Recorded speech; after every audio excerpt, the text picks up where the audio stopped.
Thank you, Mr. T.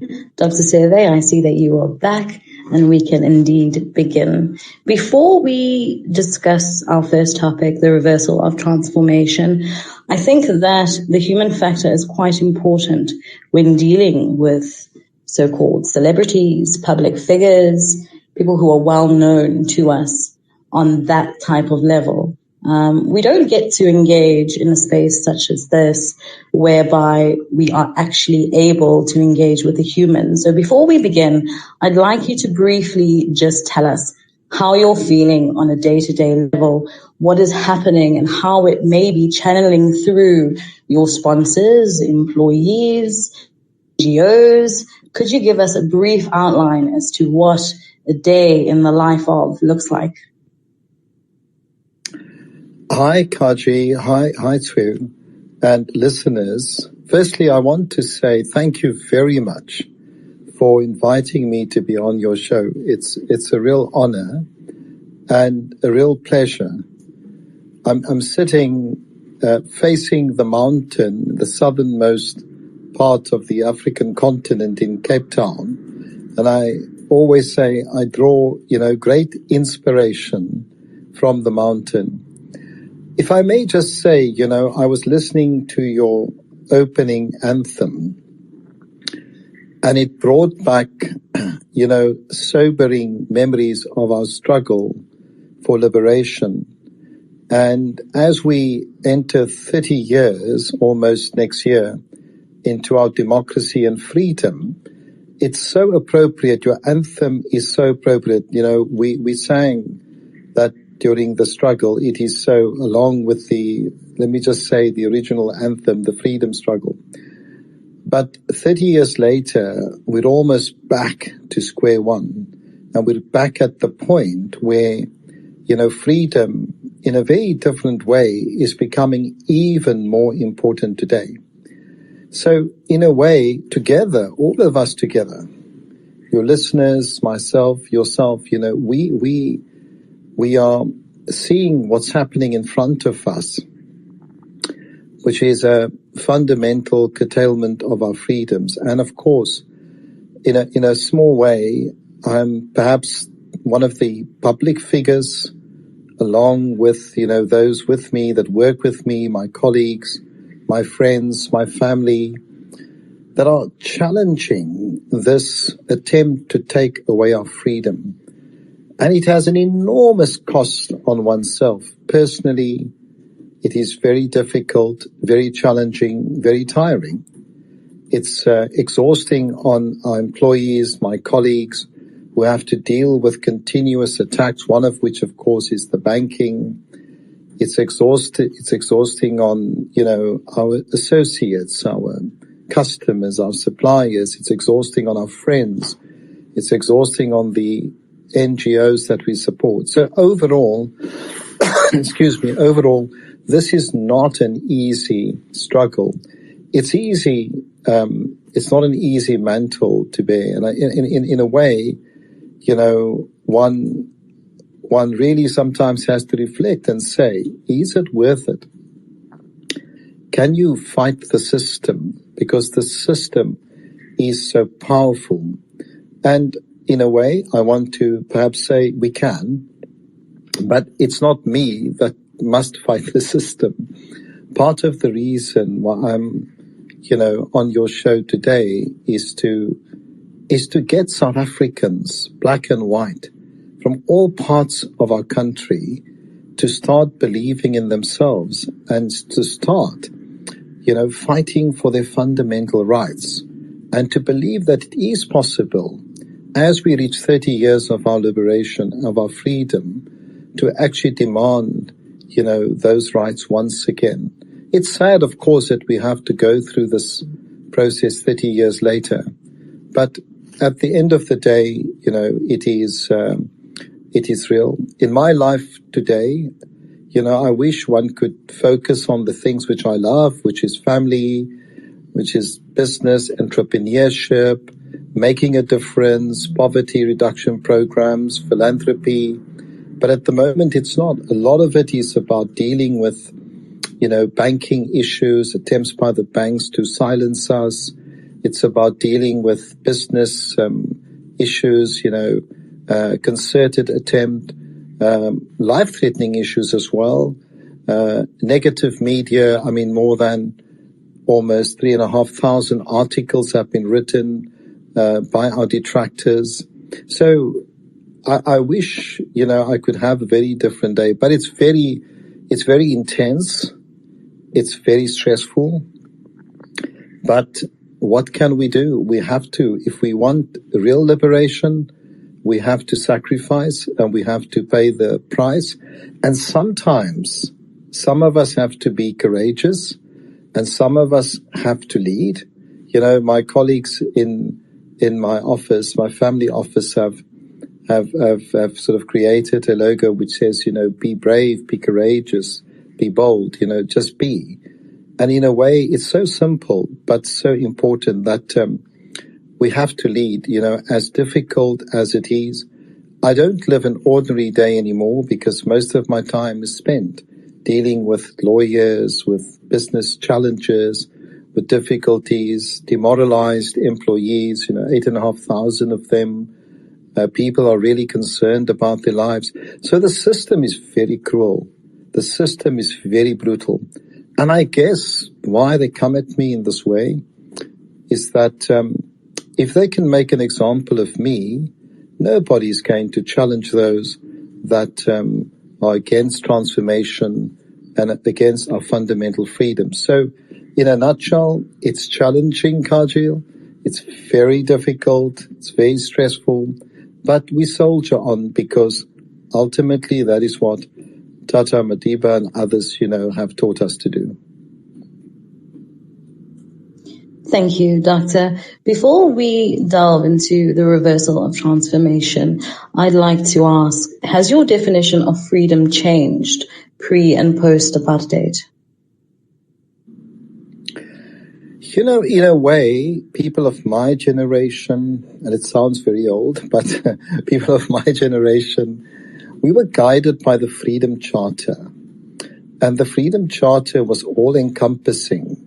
It spoke about, of course, our democratic freedoms, our right to vote. It spoke about the right to housing, education, etc.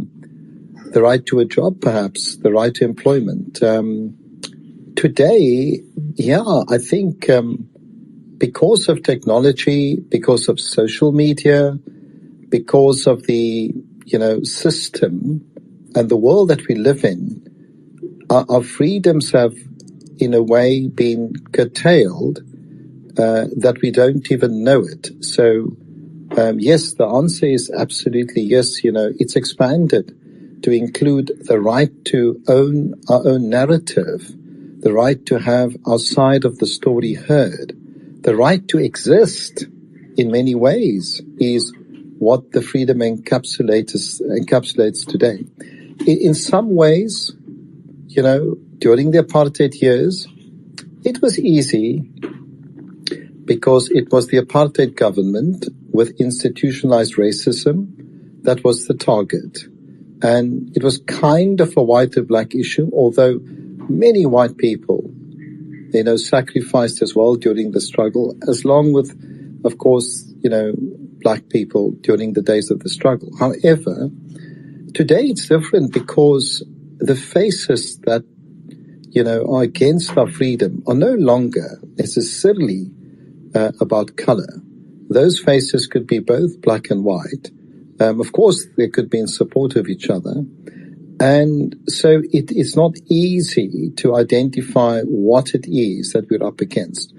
And of course, with the advent of technology, with the massive resources at the disposal, the complete control of the media narrative out there, it is a very different fight. And the freedom is, in fact, our demand for the freedom is very, very different. I give you a very, very simple example, Just recently, we had made quite a serious statement about the country and about what's happening. And the only group in this country in radio, television, print, online to cover that story was ourselves. And that's very sad, because there's a total blackout, and there's instructions by those that are in power, that control the television stations, that control the other print media, that control the radio stations. There's the online platforms. There's an instruction not to cover those that disagree with the powerful in our country today. And I think that's very sad. And so, yes, our freedoms, the freedom that we now require is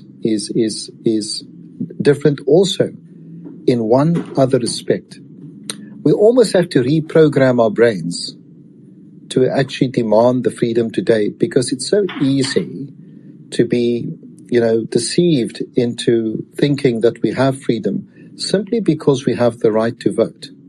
The right to vote, of course, is a very important element of our freedom, the right to our citizenship, But at the end of the day, that cannot be our only freedom. That is one element of our freedom, the right to exist, the right to be who we want to be. Why must others tell us who we should be? Why must others define us in their own image? Why must others define us in their own wealth? Why must others define us with their own prejudice? I think that kind of freedom is a little bit different to the kind of freedoms that we had during the days of the struggle. Although I will tell you, someone like Steve Biko in many ways echoed what I'm saying today, or I should say I've learned from him. If one looks at things that he wrote, when he said in his very famous book, I like what I write. I write what I like, sorry.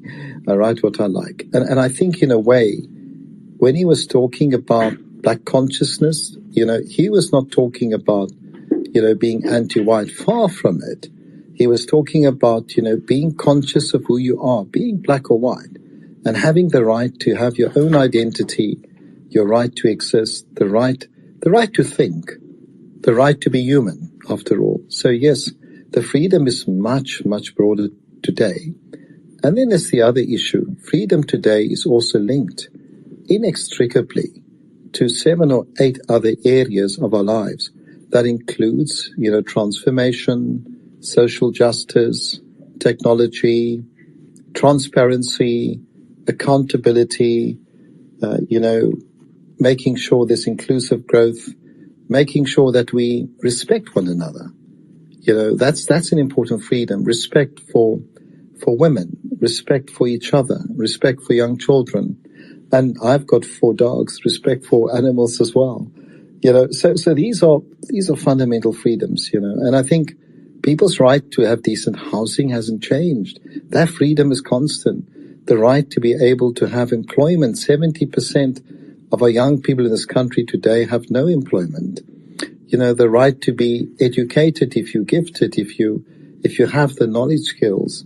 The right just to be free from violent crime, the right to be free from prejudice. So I think those are important freedoms.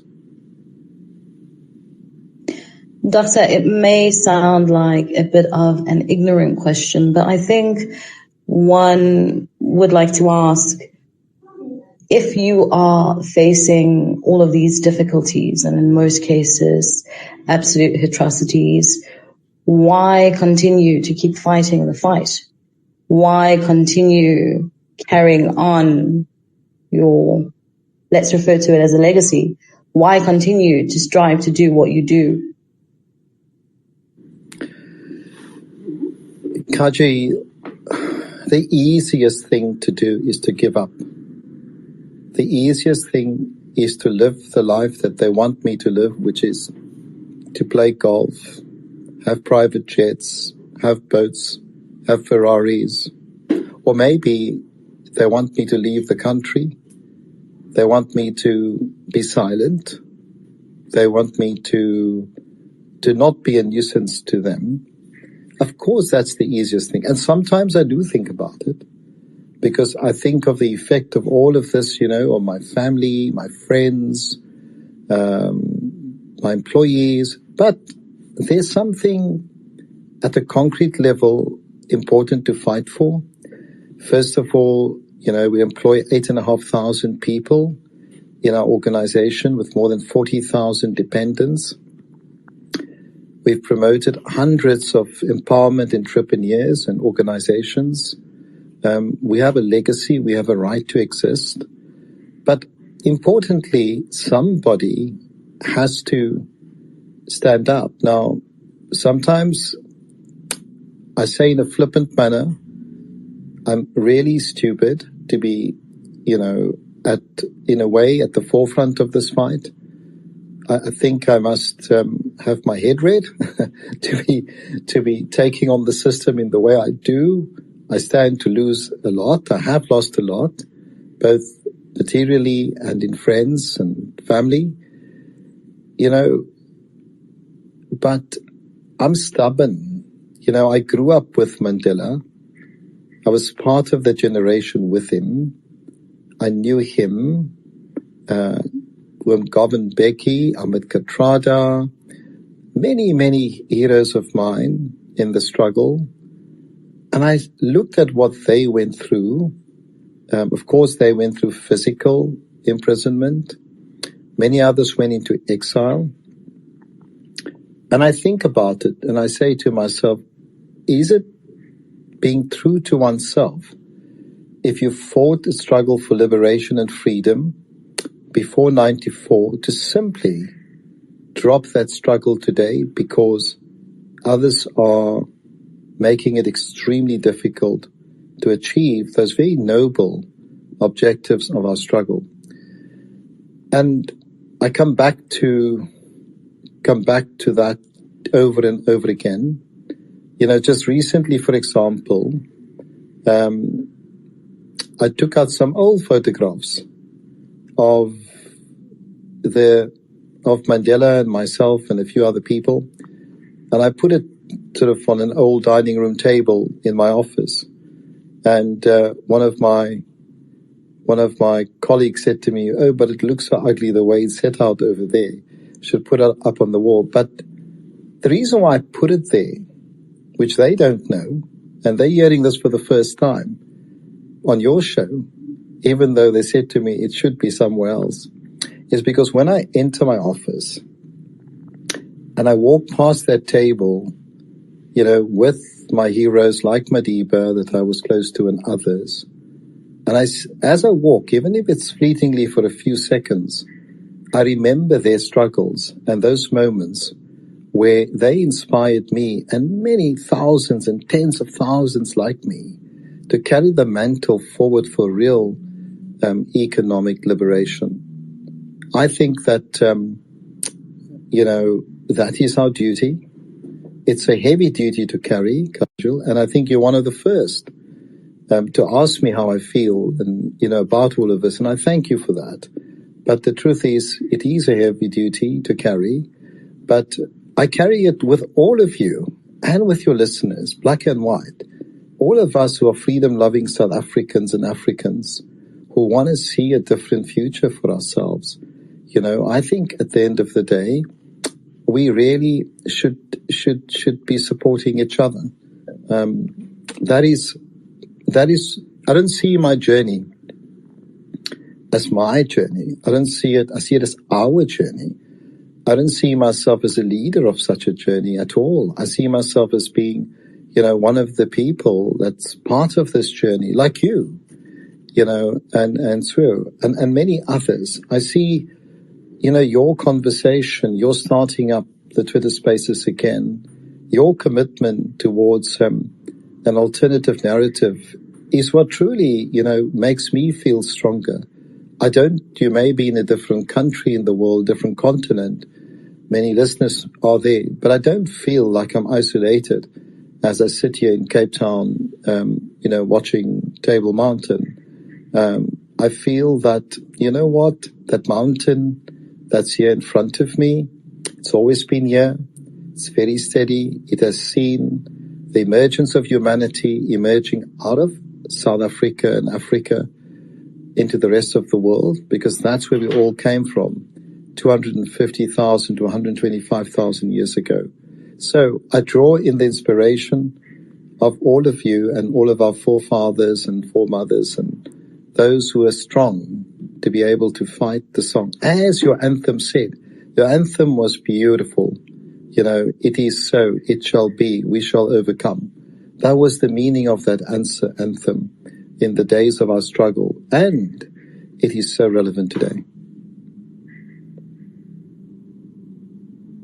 Well, thank you so much for that, Dr. Survé. Powerful, very powerful words there, you know, and especially on, I guess the question which many of us get sometimes, you know, if you're an activist or you are doing the right thing, you know, why are you doing this? You know, what's the motivation? As if really, you know, there's any other choice, you know, out there. But really, you know, the fight for our people, it's just that, the fight for our people. And I don't think one can walk away from that. Some of us might convince ourselves otherwise and, you know, think, you know, we're walking away because we have the, like you said, the comforts of life and so on. But really, I think the struggle of Black folk is one we cannot avoid until we have arrived in that place we have all been talking about for so many years, for hundreds of years, you know, from the US, the continent, all over the world, where Black folk just want to be free, you know, to be left alone, to be who they really want to be. So thank you so much for that, Dr. Survé. Perhaps maybe we can break into, you know, the topic of the reversal of transformation. I mean, you touched on this a bit in terms of, you know, what has been happening, for instance, you know, to you, your organizations, I mean, the thousands of people who are relying on, you know, some of your work, you know, your organizations and so on. You know, what's this reversal of transformation, you know, going to do, you know, to folks like you? Is it possible? I mean, I see you pushing back. I mean, you know, is this reversal of transformation something that is viable? And how do we fight back, Dr. Survé? Well, you know, we should perhaps start with what transformation means in a very simple way. It means that we are transforming something from, you know, from point A to point B.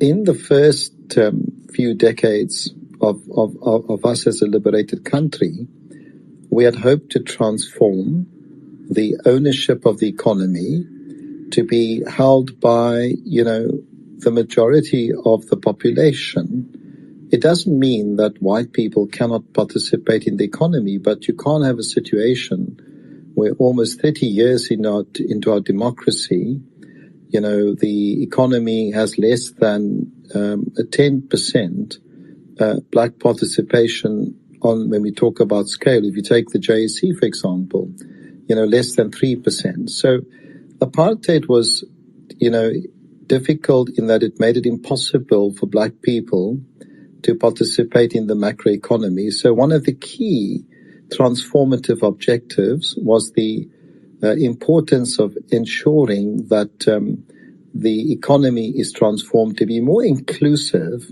of black people, and so all people, black and white, can enjoy the fruits of the economy. So that I thought, you know, we were on track under Presidents Mandela, Thabo Mbeki, President Motlanthe and Zuma, and it seems like that transformation is stopping under the current president. Secondly, when we speak about transformation, we're talking about transforming the lives of ordinary people. So what do we mean by that? We want people not to be living in poverty. We want them not to be living, you know, under squalor. We want people to be employed. We want people to have decent houses, you know, decent sanitation, and simply a decent life. And the measure of that transformation is, have we improved the plight of ordinary people in our country, from the rural areas right to the peri-urban areas today? The fact is, unfortunately, no. As I sit here in Cape Town, watching the beautiful city, the reality is, all around the mountain, it remains white, well-structured, and a high sort of standard of living for the majority who live around the mountain, which is the white community. And people like myself who live around the mountain and get the benefits of that. But if you travel just between 5 and 10 kilometers away into the townships of Cape Town, the colored townships, the African townships of Cape Town, you'll see incredible poverty. You'll see squalor. You'll see, conditions that you would only associate with a very, very poor country. That's the sad part of it. South Africa's economy has grown tremendously since 94. When in 94, the apartheid government put South Africa in debt of about somewhere between 30 and $50 billion. Just before 94, they took out of the country to Switzerland $70 billion. To give a sense of that today, that's about almost $1 trillion in today's money, okay, out of the country. But the point is, post-94, our economy grew significantly to the point where the GDP is where it is today, $400 billion. And one would therefore think that if the economy grows in that way, then ordinary people, in particular black people, would benefit from that growth of the economy, not just financially, but they would have better schools, better hospitals, better, opportunities to be educated, because that's what a high growth economy does for its people. If you take the example of China, it went within 40 years from one of the poorest countries in the world per capita, poorer than even South Africa, to become the world's second largest, if not the largest economy, by purchasing power parity with a GDP of $16 trillion today. Of course, it's still lower than the US, but China did that by taking almost 800 million people out of poverty. The Chinese economy grew, and at the same time, they were able to take people out of poverty. Now, we don't have that kind of transformation over here. So all that has happened is that we have essentially a black government led by the ANC, but ordinary people, their lives have not been transformed. But transformation also means that you must transform your country to continue with the values that, we fought for, which our constitution allows, which is the human rights values. If you look at South Africa today, we are failing in every respect of those values. And I won't go into it as well. If you look at one of the starkest indices in the world, and that's the Gini coefficient, which measures the gap between the rich and the poor in a country. Well, believe it or not, South Africa is ranked number 1, and that's a bad thing in terms of the Gini coefficient, because it means the gap between the rich and the poor in our country is the worst of all countries in the world. So certainly, transformation has gone backwards, and there is a very aggressive attempt to stop transformation. Why is that the case? Because this is the question that we should all ask ourselves. Well, it is very simple. The reason why it's gone backwards is because the elites that were there during apartheid, and I'm talking about the capital elites, P.W. Botha, he had what is called a National Business Defense, I think it was council or something. And he had all the heads of the big businesses like Standard Bank, for example, like Anglo-American, Barlow's, I've forgotten about 10 or 12 different companies, because he wanted to build the military-industrial complex. So what had happened during that time is you had a very conservative business community. Many of the people leading the business communities today that are the CEOs, or that are just below the CEO levels, that who really make decisions, even if there's a black face, They served in the defense force during apartheid. So the business community in South Africa today is very conservative. In fact, it is very greedy and it is very monopolistic in a sense that they want to control everything. And it is that business community working very closely with politicians that are benefiting from this, that are now creating a situation in the country that do not want transformation. Because as long as they're able to slice up the economy amongst themselves, and this is a big economy, we mustn't scoff at the fact that it's a $400 billion economy. Because if you just go across our border, along our country, the countries adjacent to us, some of them have economies of $10 billion, $20 billion, $30. We're a $400 billion economy. So on GDP alone, we have enormous resources. By all accounts, we have almost $1 trillion of resources underground, but we also have our people. So what's happening? Those that are very greedy, who control the narrative, the media, who control the economy, who control every aspect of our lives, and regrettably, who have managed to fund and control the politicians that lead our country today, have decided that, we'll have the veneer of democracy, but we will not have true transformation. So yes, there is and also people like myself and our company, our group, the Second Jala Group, has won more awards than any other black company in our 2 decades of existence. We're the first and only black company to list 3 companies on the stock exchange. We have fully committed to empowerment, transformation, etc., skills development. And so we carry the legacy of transformation and empowerment. So if you destroy us, and we've competed with established white businesses in the areas of e-commerce, in the areas of media, in the areas of financial services, in so many areas that you wouldn't expect black companies to compete head on. And because we've done that, if they can destroy a company like ours, there will be no lodestar. There'll be no one to look up to in terms of transformation at a macroeconomic level, to be able to compete with those old white companies. And there's a point I want to make.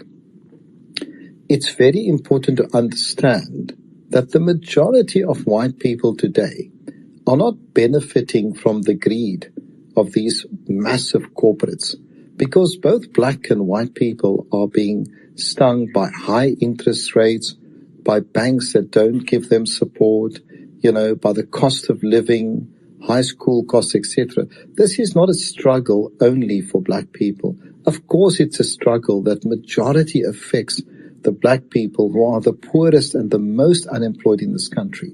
But this is a non-racial struggle to ensure, as all South Africans, that we don't allow ourselves to be bullied by these massive corporates and their political proxies, that we don't allow them to retard transformation in its entirety. And of course, is one other point I want to make.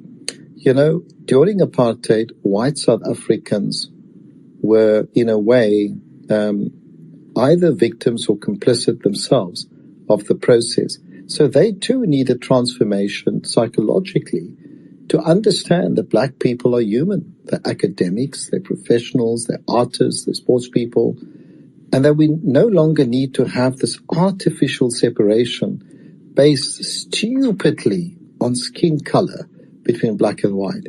After all, we are all Africans. We all emerge from Africa. We all stay in Africa. This is our home. South Africa is our home. And we need to work together to build South Africa, together. So it's very important that we bring along with us in our journey all South Africans that are committed to real transformation socially, economically, politically, media transformation, and of course our freedoms.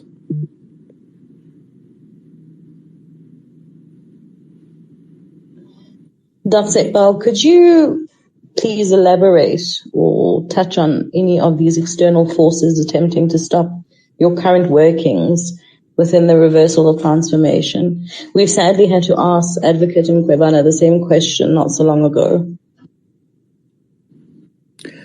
Yes, I think it's not, in my case, it's not difficult to see that. So let's start at the very top.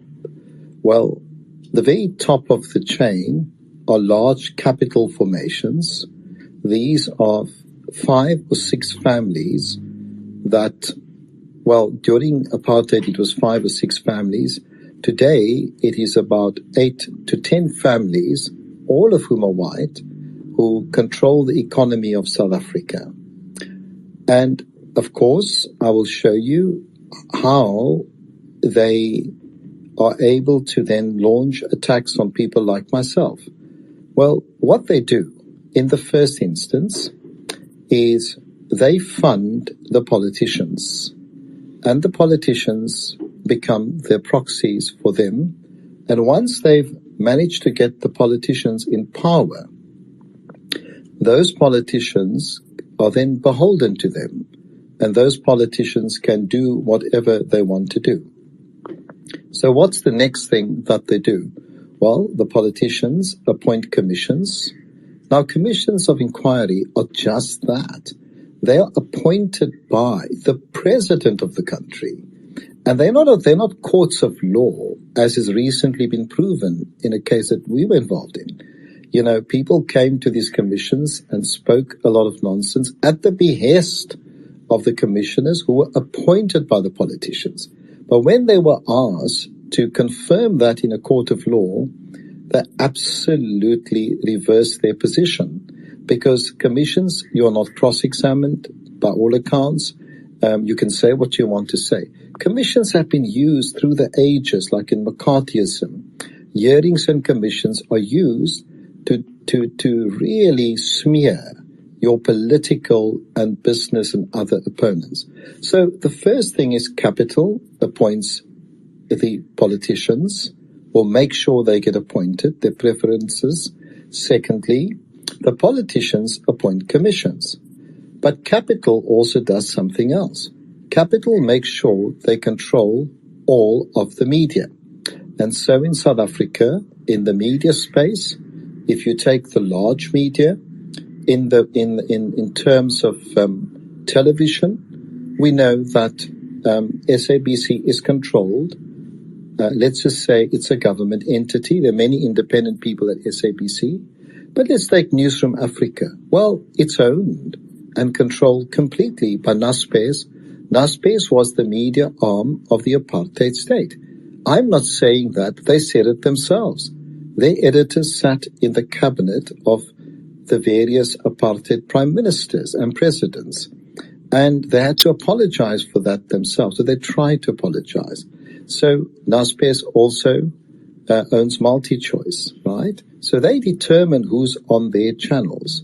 Then you've got Newsroom Africa, which is Naspers. You've got ENCA. Who is ENCA? Well, ENCA is owned by HCI. HCI's CEO, I think it is, Johnny Copeland, was a funder of Cyril Ramaphosa's campaign by his own admission. So you have a situation where the televisions are all owned by these people that control, and of course the other co-owner of ETV, ENCA, is Rembrandt Group, which is Johan Rupert's group. Then you go to radio. Well, all radio stations, with the exception of a few, are the Prime Media Group and others are owned by, again, white capital. Then you go to the area of online. Well, online is the biggest deceptive area. If you look at the biggest entity online, it is News24. Now, News24 is a division of Media24, and Media24 is a division of Naspers, the same Naspers Nationale Pers, the media arm of the apartheid state, owns, and of course they've been able to invest hundreds of millions to actually get subscribers, supporters, present themselves in a certain way. I mean, look at the most recent thing, right? Everybody knows that no Sudanese guy came to come and buy buffaloes the day after Christmas, left the buffaloes there, left, I don't know, $4 million or whatever it is. I mean, we all know, come on, you're insulting our intelligence if you tell us that the guy that dresses up in Gucci clothes with his wife is based in Dubai, suddenly decides has a what do you call it, a moment, light bulb moment where he decides to jump from Dubai on a plane, arrive somewhere, I don't know where this place is, where the farm is, knocks on the door the day after Christmas and said, hey, I want to buy these buffaloes from you. And then you know what? I'm going to pay you 100 times more than the buffalo cost. But you know what? Don't worry. You can keep the buffaloes here because all I wanted to do is just to make the buffaloes happy. So they continue to graze. Now, come on. So what happened is when a committee of parliament led by a highly respected Chief Justice Sandile Nobu and his committee says, look, there's a prima facie case here of money laundering. And, the next thing, News 24 runs this crazy story about the Sudanese businessman with Gucci clothing coming to buy buffaloes and tries to make it look real, insulting the intelligence.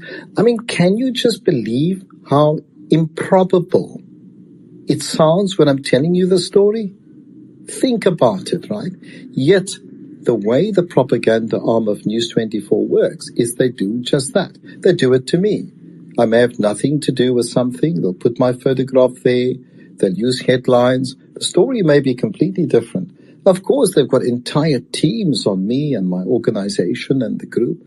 Let's look at who funds an organization like the Daily Maverick. Well, you can ask them, but they won't tell you. Why won't they tell you? Because their biggest funders are the Oppenheimers. The biggest funders are people that use NGOs like Wendy Applebaum and them, the daughter of Tony Gordon, the Johan Rupert through other entities. And of course, recently, I got a shock when I read this, the CIA. So here you've got these organizations being funded by others and who have a very clear agenda. So what is their agenda? For now, the agenda is to support the current, political leadership because they're able to deliver for them what they want, which is the reversal of transformation. But in time, when they have shown everybody in this country that black people, according to them, are incompetent, useless, and corrupt, they'll try and shift to ensure that, other organizations, such as the DA and others, emerge victorious. So we are all victims of a propaganda machine, second to none. And so we have a situation where you ask me how they do this. Well, I'm telling you one angle is, of course, the media. What is the next angle?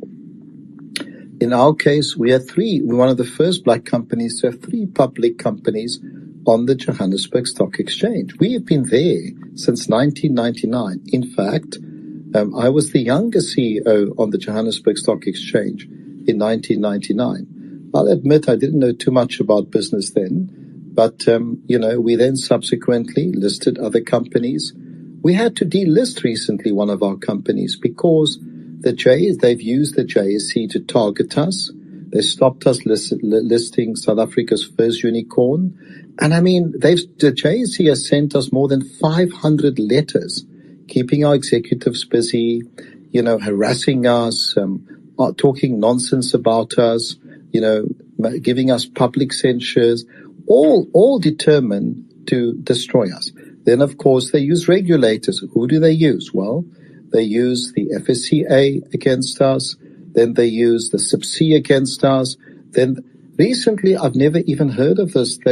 We had a bizarre case of the information regulator inquiring about things about us. So they use regulators against us. They use the media against us.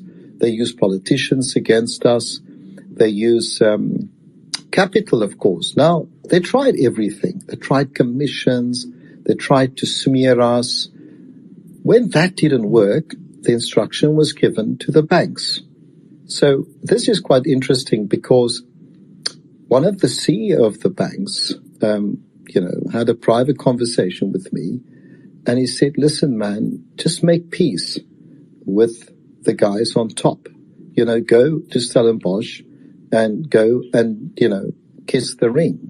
Bend over, say you're sorry, say you'll work with them, you'll play golf, you'll also drive Ferraris, and you'll also have private jets. And, don't be so radical in your thinking. If you don't do that, then all the banks are going to shut your accounts. I said, you must be joking. We've done nothing wrong. Why would the bank shut our accounts? I was naive to believe that wouldn't happen. Then suddenly, hardly had this person's voice disappeared, a few weeks later, we got a letter from Absa Bank informing us that they're shutting our accounts without any reason.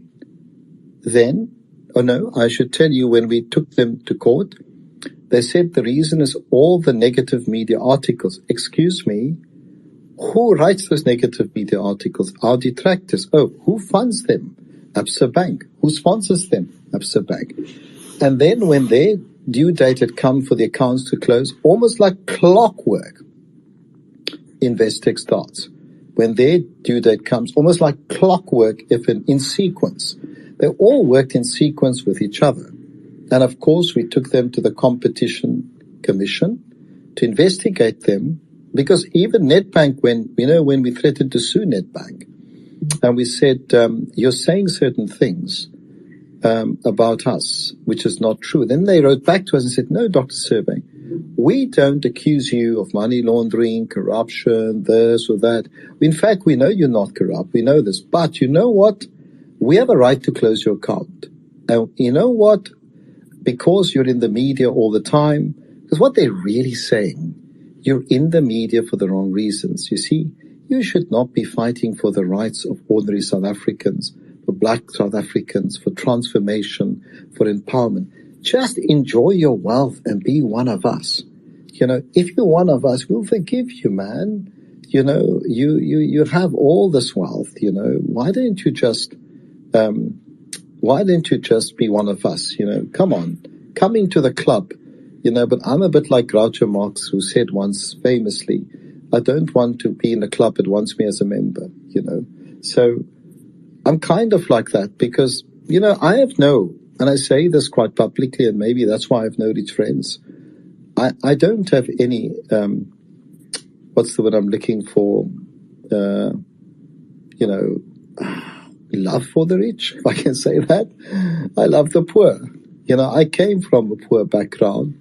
I came from a humble background, and I love poor people because they're authentic. Rich people, maybe that's why I don't have many rich friends, because I just think they're greedy, they're false, they don't care. And ordinary poor people do care. Someone that's poor will share a loaf of bread with you. Someone that's poor will share their love with you, their life with you. But when people are rich and they don't care, they don't. And that's the problem. I always say this. If I walk into a boardroom and there's 10 white people there that are investment bankers and corporate finance people, and they want to sell me a company, raise capital with me, do X, Y, and Z, they'll all greet me as if I'm the most important person in the world. When I walk into a lift with 10 white people, they wouldn't even say hello to me. When I walk into a lift with 10 black people, we all joke with each other. So, this is sad. This is not the kind of country that we want to be. And so, yes, the answer is they come at you from all sides. I'm only giving you, there's been 4 attempts on my life, all of which were reported to criminal intelligence. One included cyanide poisoning. One included 2 guys coming to my apartment with, poison. Another one with, 4 guys that came from Sudan, Mozambique, and others to try and apprehend and kill me. Another one at a restaurant. All of these crime intelligence, which is again the police, have all of this information. There are charges that have been laid, and as someone once said to me, I must have done some good in my life to have survived all of this. And it is true, because the last one, I was 5 meters away from really being assassinated by these people. Now, of course, all of this, whether they were serious about killing me or not serious, I don't know. But all of it is designed to intimidate me. It's designed to make me scared. It's designed to make me leave the country. It's designed, today I have to walk around with so many bodyguards, so damn intrusive, so difficult, because, the best freedom is just to be able to run across the park, be on your own. Even when I was doing Tai Chi, at the park, I have to have 3 or 4 bodyguards watching me do Tai Chi now. It's crazy, man. I mean, and this is what they do, they make your life difficult, and they come at you using state resources. They exhaust you, by the way. We have spent more than 200 million in legal battles, but I don't even want to begin to tell you how much we have to spend defending our companies, how much we have to spend for security, what our security bills are, because they're at it. In fact, they've got teams on social media. They have trolls and bots. A friend once told me that in Midrand, there's an entire floor dedicated to us, researching us, intelligence against us, intelligence operations. I mean, you take the state security agency, Sidney Mafumati. I mean, we can talk about him at nauseum, but the state security agency has been unleashed on us. I've written to the Inspector General of Intelligence asking them to intervene. The former one, not the current one. I've said to them, it's unacceptable that they bugging our phones, they're invading our privacy. At one stage, I had 8 people following us with backpacks, with cameras, with all sorts. Now, I always say to everyone, why do they think I'm so important? It's crazy. But, in the end, it's not me. I'm a symbol of resistance. So if you can crush the symbol of resistance, then you crush any future resistance, because people will stand up and say, shit, man, if they can deal with him in that way, I'd rather just have a bank account.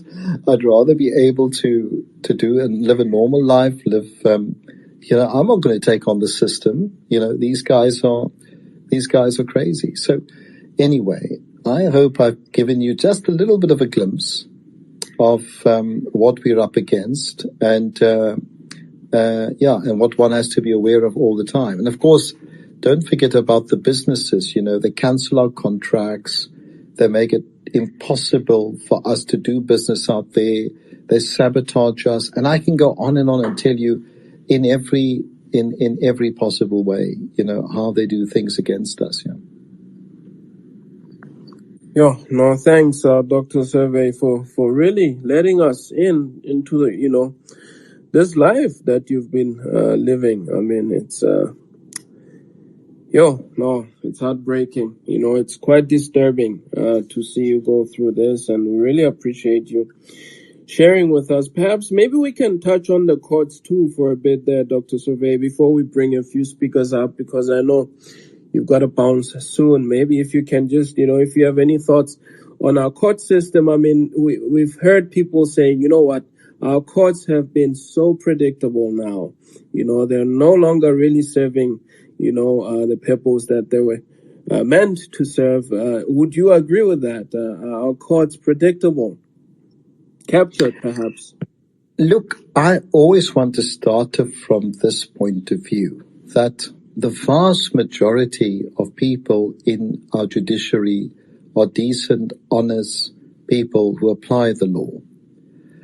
And I really want to believe that. In fact, I have to believe that, because if I don't believe that, then really it's the end of our country. So as much as there are some elements of the judiciary that I think, are, let's use the word biased, I'd like to believe that the majority are not. However, there's something that we must consider, which often we don't consider because we see things as black and white. What do I mean by that?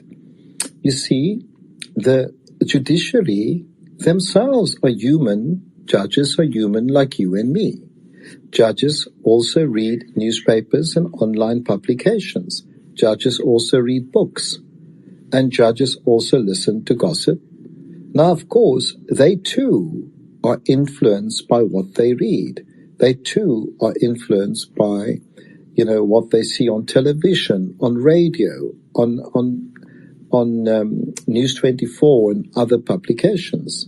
So what happens is that shapes their worldview of the people that appear before them. Now, of course, you don't want that situation. You want judges to simply apply the law in the strictest sense of the word, because our constitution is very important and judges are very important people in our society. And one would hope that they would just apply the law. But in a way, there's a subliminalism. In other words, just below the conscious level, there emerges a thinking which is shaped by the narrative around them. Look, if you shout out long enough, hard enough, someone is bad, and the person that perfected the strategy was McCarthy in the USA, and then was Goebbels, the Nazi propagandist during the time of Hitler, were able to say to people, if you repeat something enough, generally people start believing it. So judges too get influenced by that. And I would make an appeal to the judges. You are, at the end of the day, our last savior for our country to defend ourselves against those who don't really want to uphold the rule of law, those who want to take our freedom from us, and those who want to steal our country from us. Please, use your jurisprudence wisely, apply the law fairly, and make sure that our country is able to benefit, from your wisdom. I don't want to give up on the judiciary. In fact, I won't, because I believe we must contest every area of our society. It is those that want us to give up on the judiciary. But we must also be careful. If we win a case, we must be happy. If we lose a case, we must not blame the judiciary. We must also be fair. We also need to look at the merits of everything. So, yes, there may be the exceptions that are influenced directly, but in general, I think the judiciary, like every other part of our society, is influenced by the narrative that exists. And that's why the fight against me is so crucial, and against us at independent media, Second Jala, is so crucial, because we own a media house. And because we own a media house, we're able to contest the narrative at scale. I mean, in truth, we're the second largest media house in this country, in online, and in print, we are the biggest in the country. And that's why the contestation for us is so fierce, because we reach 10 million people every day. But we also, importantly, are telling a different side of a story. Now, if you can stop that, then of course you can stop us influencing even the judiciary. But look, let's all of us, we have family, friends that are lawyers, advocates, judges. Let's speak to them and say to all of them, stand up to save our country by applying the rule of law. We mustn't give up on the judiciary, because if you give up on the judiciary, then you're going to end up in a very sad situation in our country today. We haven't given up. We continue to fight. For example, we had great success against the banks in the Equality Court, with an interdict in the High Court with Judge Delamo, Francis, Zemenka in the Competition Tribunal. And, of course, in the Competition Appeal Court, 3 of the banks managed to overturn the tribunal decision. But it's important to look at what the tribunal said. They said, we found no wrong that Second Jala has done. In fact, we find that the banks colluded. we appointed Judge Heath, retired former Judge Heath, very famous as a corruption buster.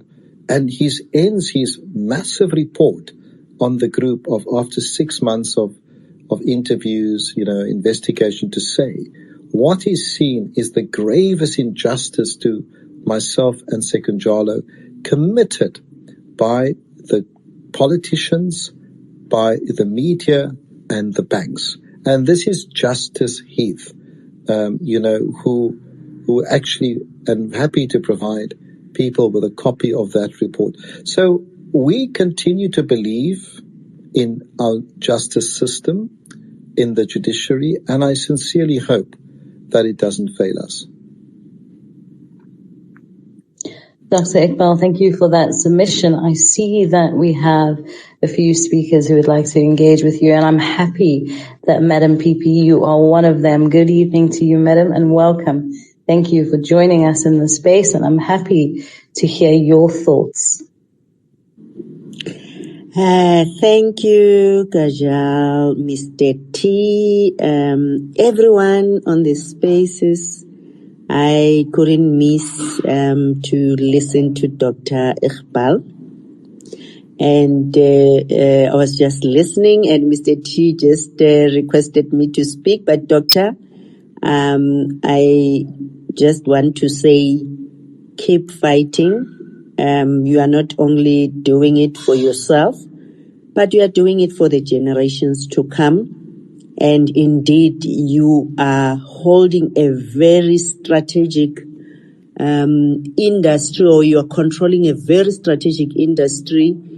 And we've seen them closing various other channels because they didn't want people to listen to different narratives. But again, I know you've done a lot for South Africa. You've done a lot for us in every way possible. And I would say to you, just continue fighting and don't stop fighting for us. And I know sometimes it was so painful where they even affect your family. I mean, I know it's more painful as well because you might say that will affect 8,000 employees with their families, but it's worse when they also then attack your very close family and they even close their bank accounts. But then I would just want to say to you, thank you. History has no blank pages, and history will remember you positively. Thank you.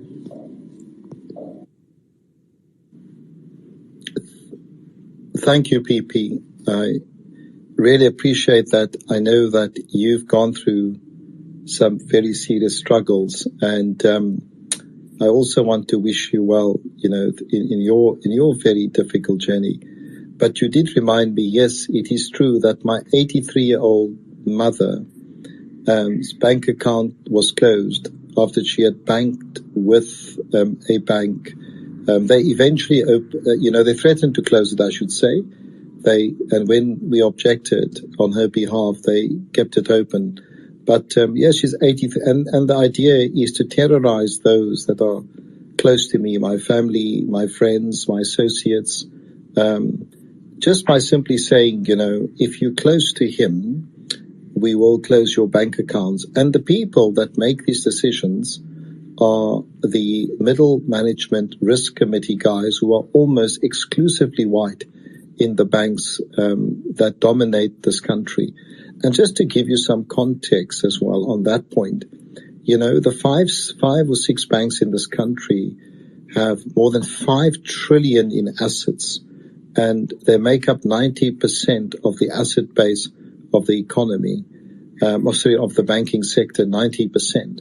So when you are fighting the banks, they can exhaust you completely because they have 5 trillion. I mean, it really is a David and Goliath battle.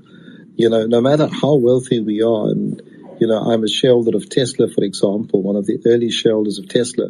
But even so, to fight the banks with their 5 trillion in assets is very difficult. Yes, they do make it difficult. But thank you, PP, and much respect to you. Madam PP, before we let you go, could you give us your commentary when Dr. Iqbal referred to having to just trust the system, having to trust that it will indeed be just and fair? Are you of the same opinion?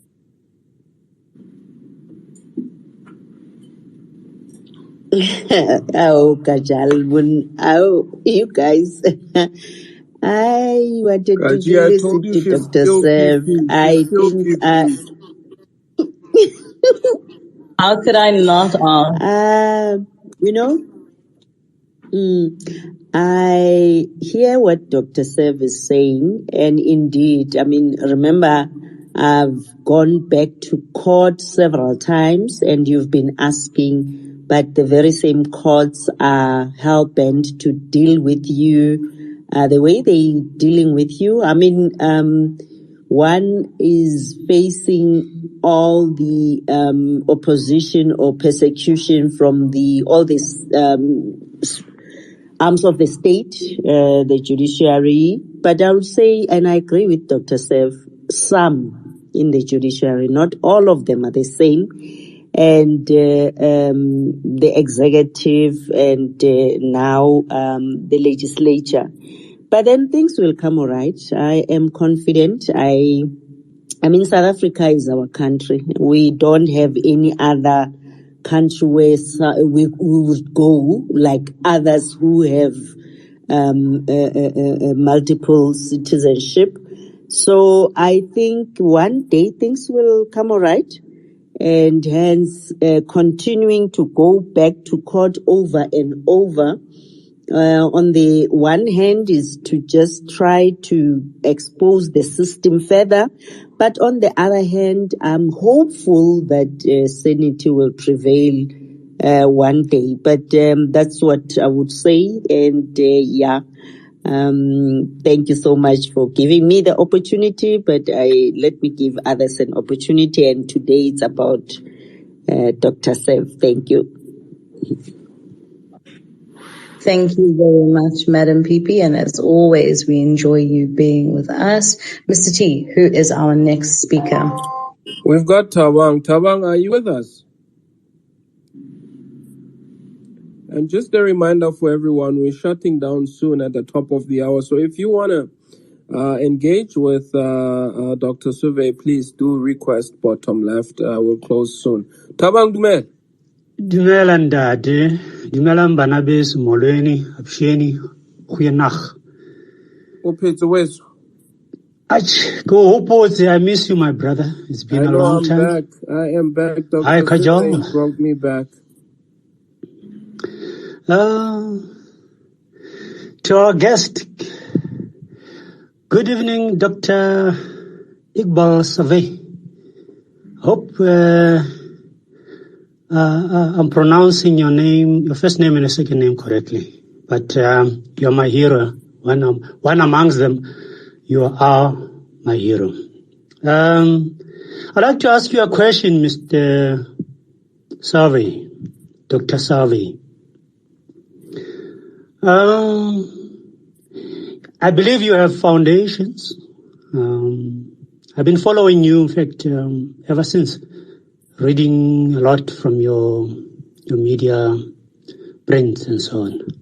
Lately, I'm using phone now to read a lot from what you're doing and what you're saying. And you are a very grounded man. You don't beat about the bush for what this country needs to focus on, and for the youth to develop what you are saying, because we are at war of mind, we are at war of land in this country.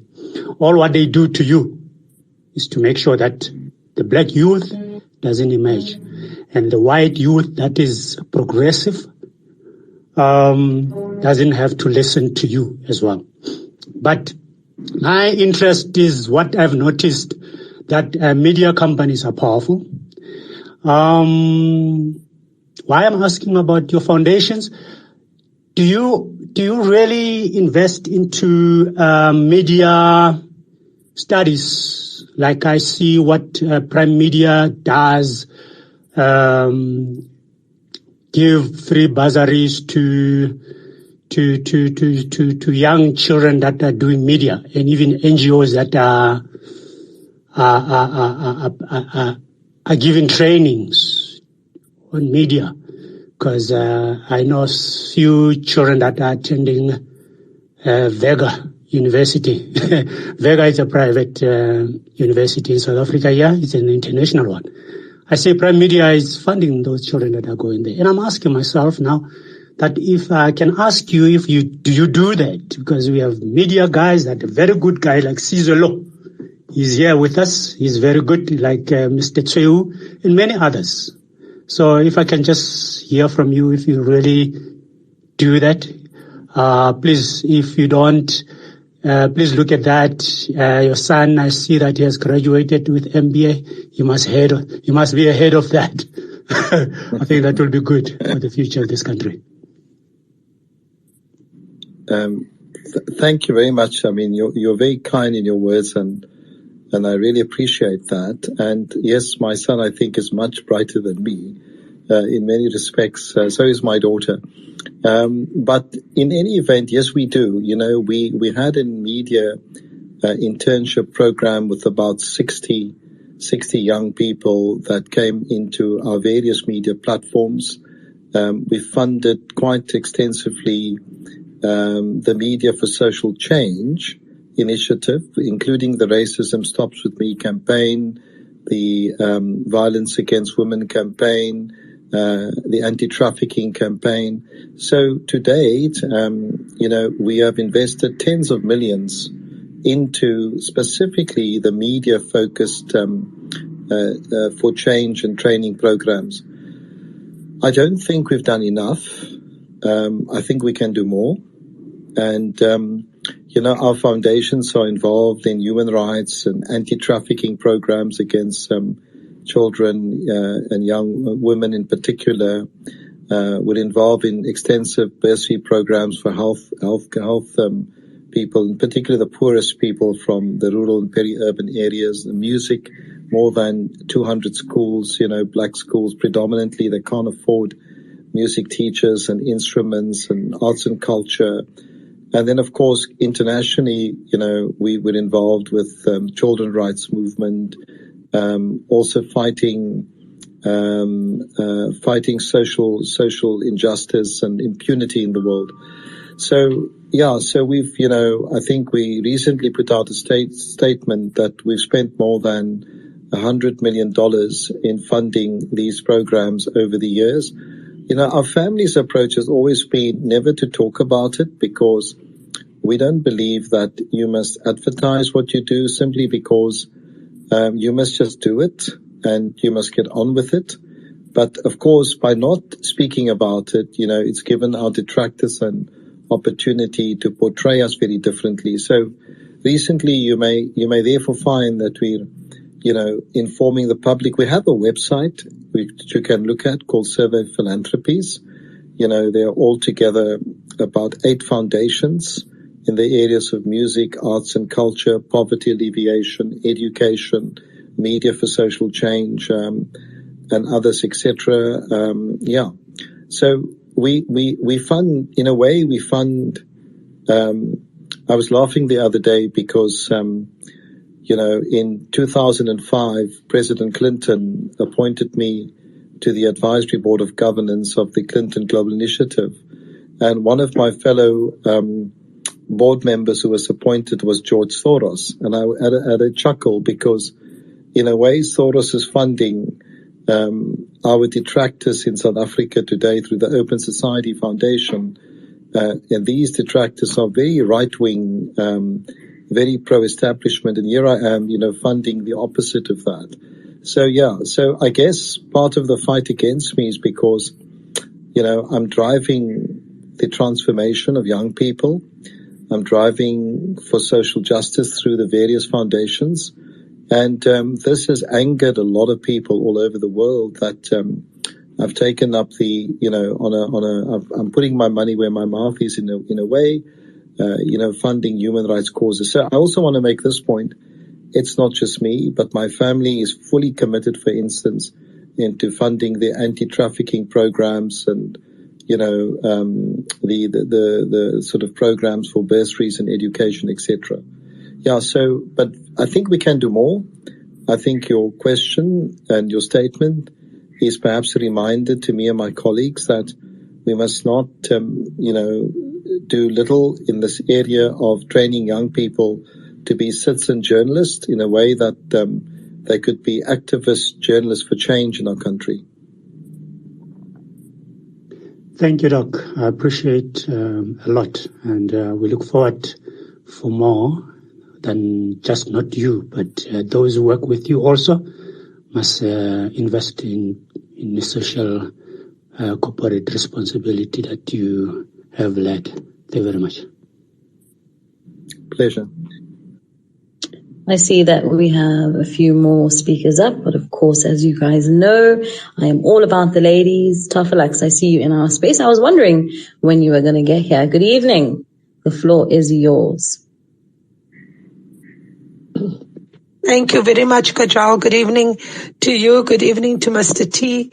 So good to have you back again, Mr. T. And good evening to our soldiers, Dr. Iqbal, and our public protector, and also importantly to everybody else that's on your platform tonight. I think, Dr. Survé, that your demise and that of the public protector, in my mind, is simply because you were getting too close to something that is called the truth. You know, the truth that everybody tries to avoid in our country, especially the truth about our government. And I want to start off by really giving gratitude to you for breaking the story of the Tembisa 10, because that is a story that I know that you went to great pains to break, but also you went to great lengths to bring us or give us a glimpse into what had happened with the Tembisa 10.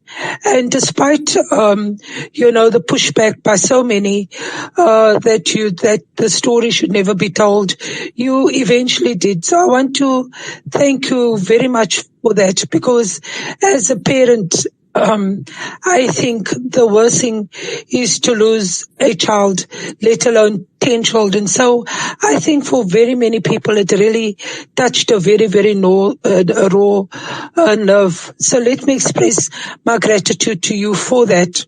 I also would like to ask, how is the mother doing? Not just, because of for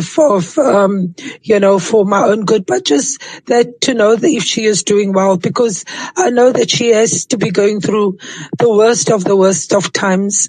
Also, Dr. Survé, my second question to you would be, in terms of the BRICS, and I was really happy to see that you were part of the BRICS summit. In terms of the BRICS, what do you think from your point of view would be the vision going forward, noting that all the coups that is taking place across Central and the Francophone countries? I think, also realizing that we are moving closer and closer to Dr. Gaddafi, Muammar Gaddafi's dream of one currency. Maybe we might be seeing one army, because we see that the EU has made a decision to send some boots on the ground into that area to apparently stamp out the Russian influence. So do you think we'll be seeing a BRICS army very soon? But also, what do you think in terms of this whole BRICS summit? What does that? What would that do for Africa as a whole? And then also, lastly, Dr. Iqbal, I think that you and the PP alike have given a lot personally, but also on a humane level. You have done a lot for South Africa, and I don't think that South Africans ever get the time to really say a thank you or even appreciate the soldiers who work in the background, the soldiers who really work and give a lot. So I think want to express my gratitude to you and also the public protector for really soldiering on for us. We might not see the benefit now, and we're really surprised and really agog at the things that this government is doing to both of you. But I really want to ask you to remain resolute, to stand firm and to fight on, because I think you know and I know that one would rather go and face death having stood by principle than having stood by nothing at all. I thank you.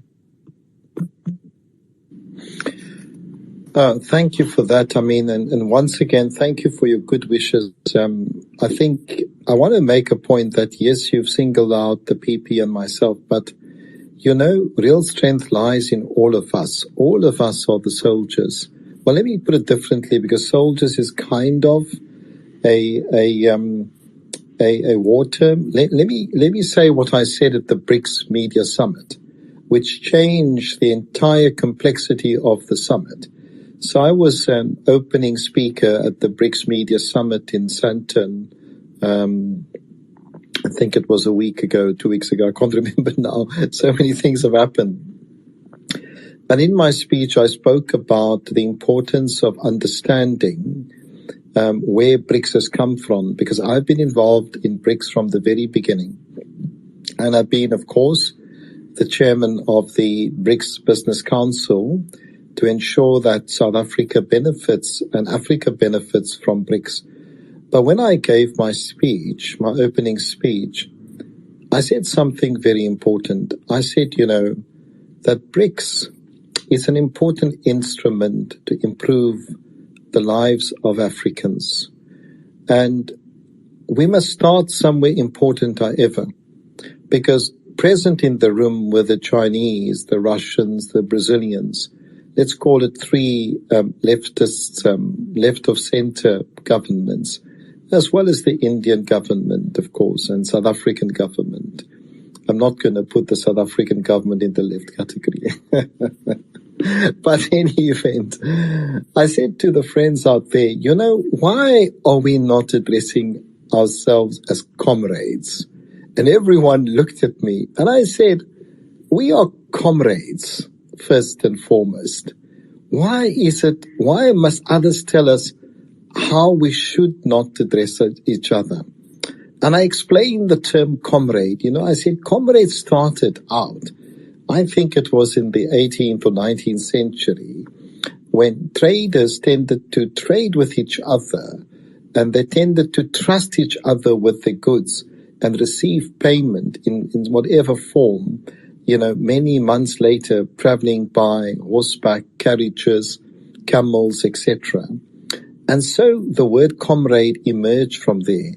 And then subsequent to that, you know, we used the word comrade when people fought in the trenches with each other, in particular during the Bolshevik Revolution in Russia. And it was people like Lenin and others that made, you know, the word comrade very famous. And then, of course, even the Europeans in the war against Nazi Germany, even the Europeans in that war used the word comrade. And so comrade to a large extent represents who all of us are. We are loyal to each other in that we have a common belief in our future. We have a common right to our freedom and a common right to our destiny. So we're all in this together. It's not just myself and the PP or anyone else.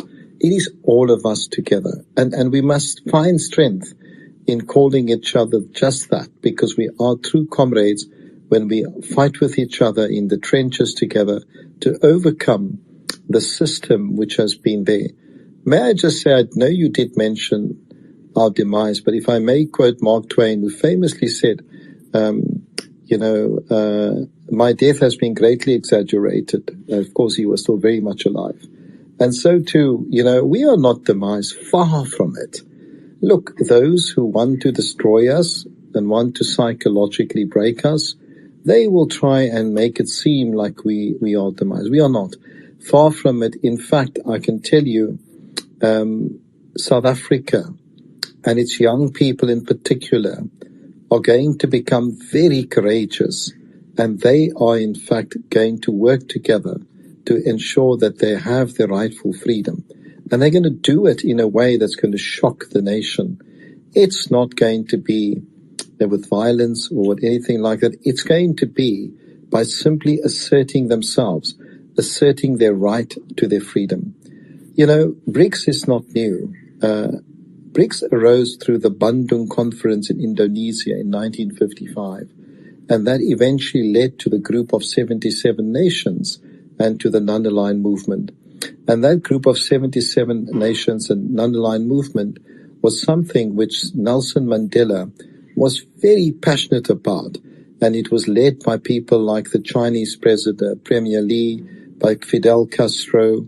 It was led by essentially those who did not want to be part of the Cold War, did not want to have their identities immersed with those of the West or those of the East, because at that time Stalin was in charge of Russia and then subsequently Khrushchev. So the non-aligned movement, which became a political movement, the group of 77, eventually, it exists still today, but eventually it found its voice with the formation of BRICS about 15 years ago, when the Chinese, with the world's fastest growing economy, decided, it is time to create a formation of countries that are committed to development and that made up 30% of the global population. I was one of the people as chairman of the BRICS Business Council that advocated for the BRICS Bank, and I'm so happy that it happened during my term, that advocated for BRICS currency, or currency beyond just the dollar, not because we're against the West. No, far from it. You see, people like myself that are non-aligned really believe in an inclusive world, West and East, South, but ultimately we are part of what we call the Global South. The Global South means that, we are developing countries, our people are living in poverty. And so BRICS represents an enormous opportunity for South Africa and Africa to take the links with the BRICS Plus countries now. 6 of the 9 world's largest oil producers are in BRICS now, to actually make sure that it is there for our interest, South African and African interest. When I was the chairman of the BRICS Business Council, I had more than 200 people when I became chairman of the 5 countries working, under me. And we had various sectors: infrastructure development, skills development, currencies, visas. We looked at education, technology across the BRICS countries, and we looked at sharing this information. But fundamentally, from the South African and African side, we were interested in using BRICS and remain interested in using BRICS to make a better future for our people. And we must not be shy to demand that BRICS must be for our interest, our people's interest in South Africa and our people's interest in Africa. We cannot be in BRICS to be a spectator. We cannot be in BRICS to fill the space of the S.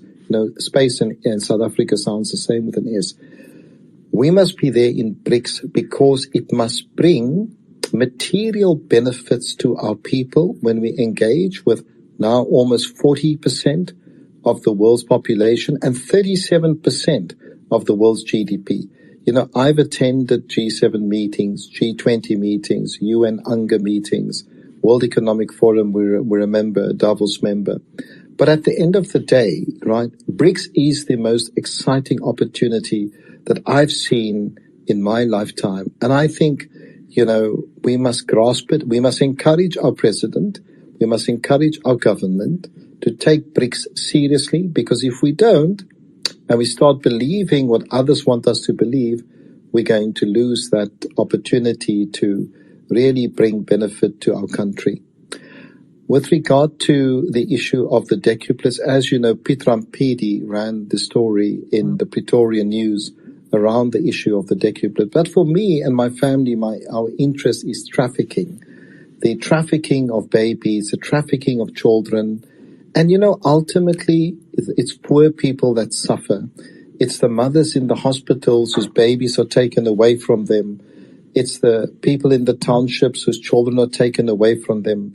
And they are trafficked to rich people for organs, to become slaves, to put into brothels, etc. It's the most terrible thing in the world to lose your child, and the rich think it's only them that have feelings when their children are hurt or disappear.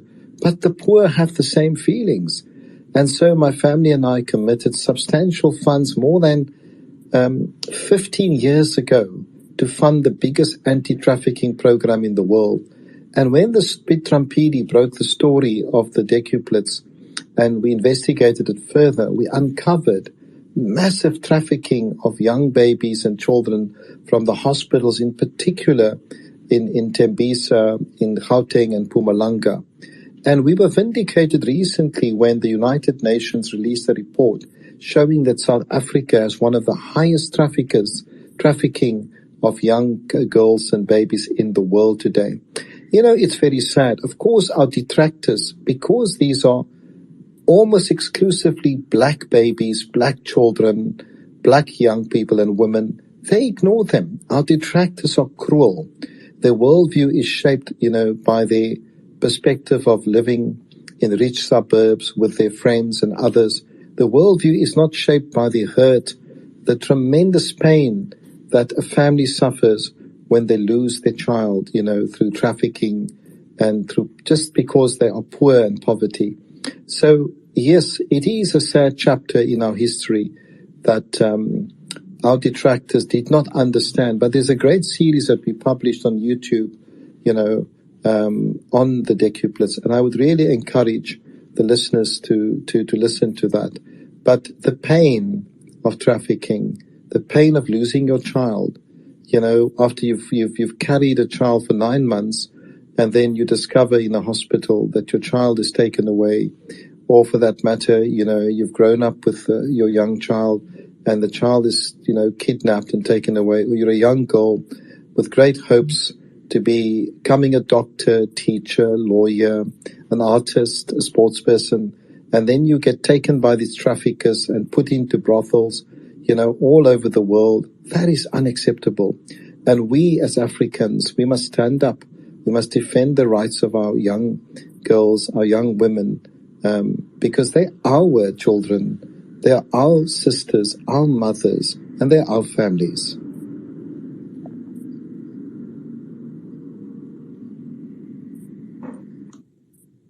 Tafalax, do you have any follow-up questions briefly in terms of Dr. Iqbal's submission? No, thank you very much, Kajal. I'm happy, and I just want to wish Dr. Iqbal and the public protector everything of the best going forward. Thank you. Thank you very much for popping in tonight. It was nice to have you in our space again. Michael, thank you for being the utmost gentleman and allowing me to allow Tafalax to go ahead before you. I really appreciate that. Michael, the floor is yours. Yeah, no, thank you very much. I love Tafalax too, listening to her. Mr. Tseo, hi to you also. Kajal, first time I speak to you, hi. And of course, our lovely Queen of the Nation, our public protector, greetings to you. Dr. Surve, what can I say? Inspiration to so many of us, more than you'll ever know. But because of the time, maybe I should just go straight to it without expressing my appreciation in too many words than that. I have two things, a request perhaps and a question. Maybe they're both requests. The first one is maybe more direct. seeing that the elections are coming up next year, and many people are much disillusioned with the current ruling party. And as much as the legacy, we love it, etc., people are thinking very much what to do next going forward. Now, here's the question now. With the progressive parties that we see, there is this fear that we have. How do we know that they themselves may not be in some way in the pockets of capital? Who's funding them? Now, is it at all possible that there could be some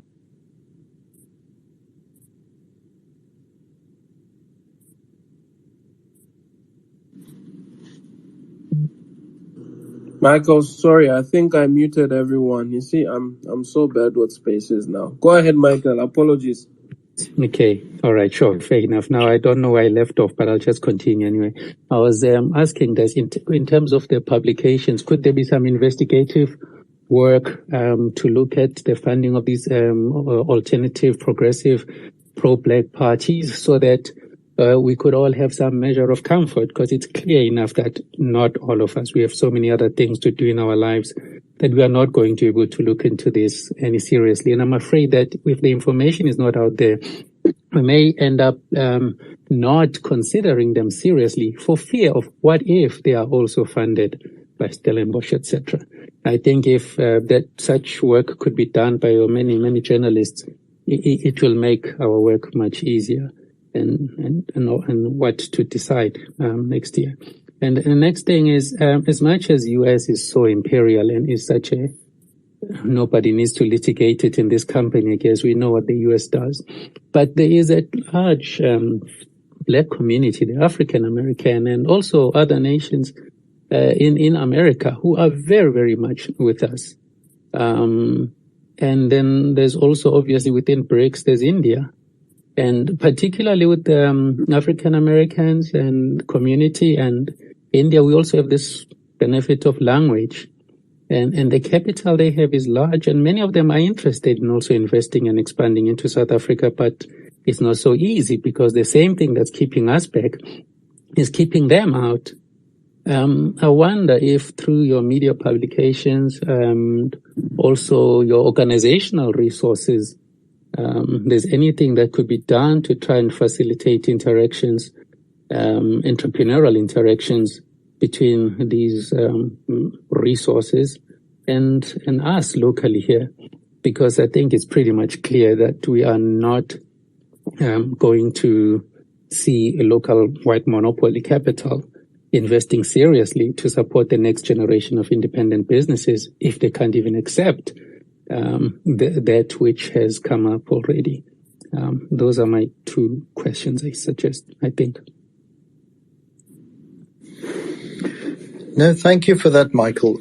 I think the first point to make is what you're really saying is that we should gather all social capital together, including those that we share common values, those that have supported our struggle. We mustn't forget, besides African Americans that have a common heritage on the African continent in the US today, we are also supported by the anti-apartheid movement based in many countries in the world. And so, our enemies and our detractors want us to believe that we should not contest our viewpoints in places like the US and Europe and others. Well, in fact, it's the opposite. I always remember two or three things. And for me, this was very important. When I was young, I think I read, I may get the right or wrong, but there was a book called The Other America, Poverty in America. And I think it was Michael Harrington who wrote that book. And I couldn't believe when I read that book and I saw, what he was saying about poverty in Other America. Then I read a book by Susan George called How the Other Half, now I may be wrong, either it's How the Other Half Lives or Dies, but she also wrote about that. Then Jeffrey Sachs, who became a friend of mine, and we served together on a number of boards, also wrote the book The End of Poverty. But all of them, looked at poverty in the US. The famous novel, The Grapes of Wrath by Steinbeck. and others. So throughout the world, even in Europe, there are great writers that believe in freedom, that believe in a different kind of world. Let's just call it, briefly, a social democratic world with equality and better lives. So it is our duty to gather those people in the world that are interested in our development as South Africans, and indeed, bring them into our space. And I think we must definitely do that. And I think we're on the right track to do that. But our detractors don't want us to do that. You see, they'd like to present those countries and those people as being uniform. The truth, they're not. Countries are not his people.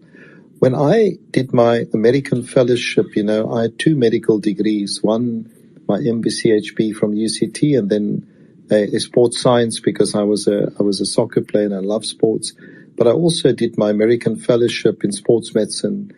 And for me, the most fascinating thing at that time, I'd read so much and seen so much about America, but I lived with an American family, an ordinary American family in Indianapolis, when I went to do my fellowship exams and things like that. And I was stunned how different, ordinary Americans are from the American government. And sometimes we confuse governments with the people. And so, our struggle is a struggle for values, for beliefs. And it's our responsibility to garner people from all over the world, whether they're in Russia, China, India, America, Europe, France, the UK, who think very much in progressive terms, And so the progressive people of the world must unite. They must unite to reclaim our right to exist and our right to a better development of the world today. You did mention something about the funding of political parties.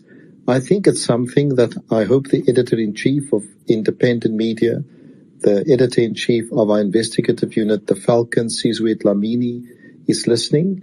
And I hope that he takes up your suggestion that we investigate the funding of political parties and individuals to understand, as that famous saying, the golden rule.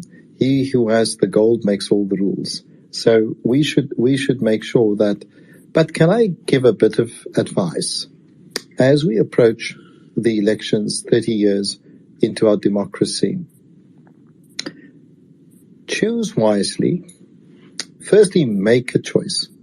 Young people, go and vote. It's very important that you vote. Secondly, think carefully if the people that you're voting for represent you and also want to achieve the kind of outcome for our country that, all of us want. And those include overcoming poverty, egalitarian society, defending our freedoms, defending our civil liberties, standing up to corporate bullies, standing up to the corporate elite, and just being accountable, transparent, for democracy, defending our constitutional rights.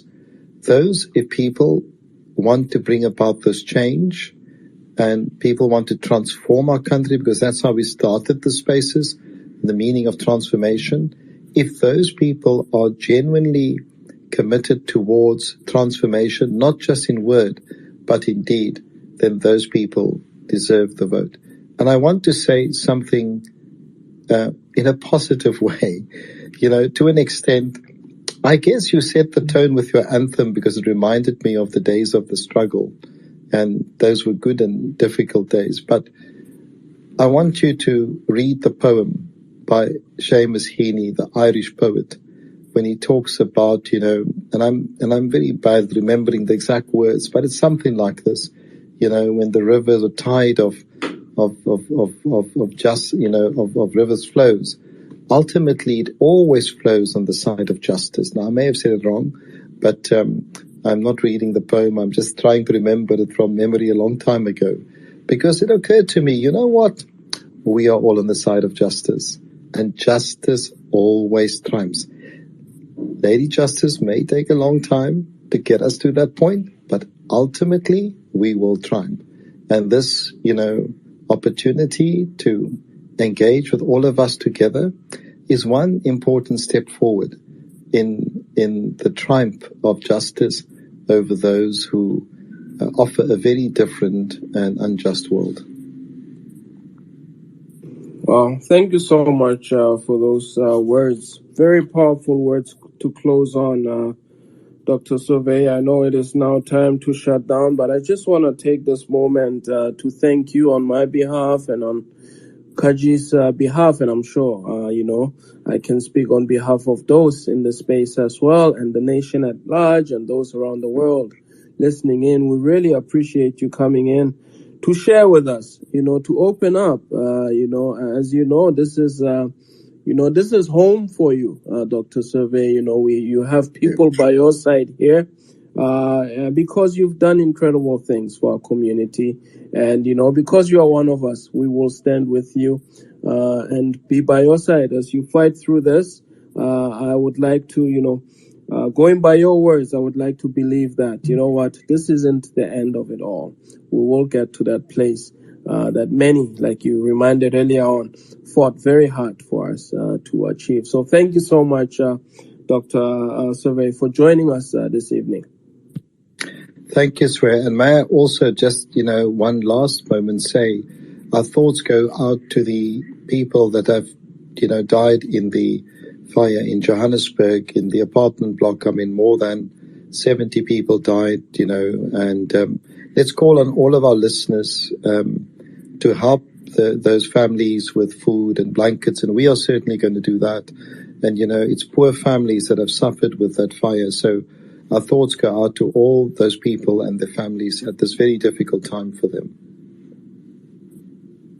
Thank you. Thank you so much for that, Dr. Survé. Definitely, we should all, put our hands together and help those in need at this very time. As you can, as you heard, it's a devastating fire, taking many lives and